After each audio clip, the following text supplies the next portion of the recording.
प्राचीन हिंदू धर्म ग्रंथों में भगवान श्री कृष्ण से संबंधित कई ऐसी रहस्यमयी घटनाएं दर्ज हैं जो आज भी अनकही और अनसुनी हैं। ऐसी ही एक कथा श्री कृष्ण और योगमाया के बीच की है जो हमें जीवन और माया के गहरे रहस्यों से परिचित कराती है। कथा महाभारत काल के पहले की है, जब भगवान श्री कृष्ण ने मथुरा में कंस का वध कर दिया था और अपने नाना उग्रसेन को पुनः राजगद्दी पर बैठाया था।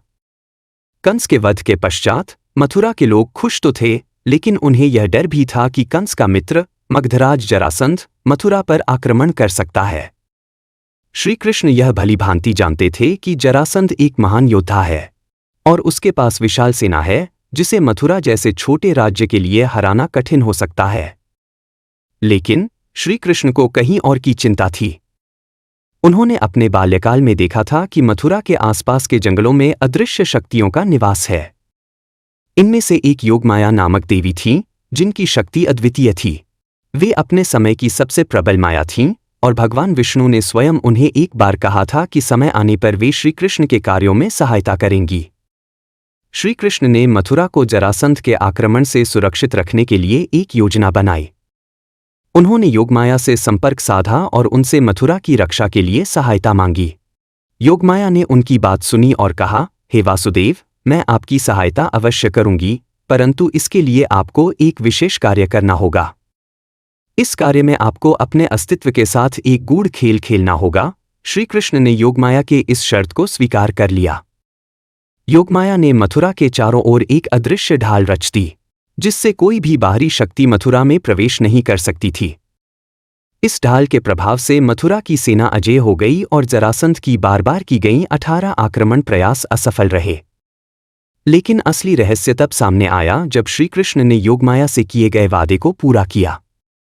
योगमाया ने उनसे कहा, हे कृष्ण, अब समय आ गया है कि आप इस संसार के मायाजाल से स्वयं को मुक्त करें और अपनी मूल शक्ति को पुनः प्राप्त करें।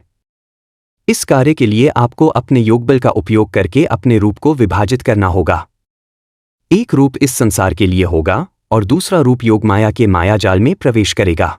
श्री कृष्ण ने योगमाया के निर्देशानुसार अपने रूप को विभाजित किया। उन्होंने एक रूप को द्वारका की स्थापना के लिए भेजा और दूसरा रूप योगमाया के मायाजाल में प्रविष्ट हो गया।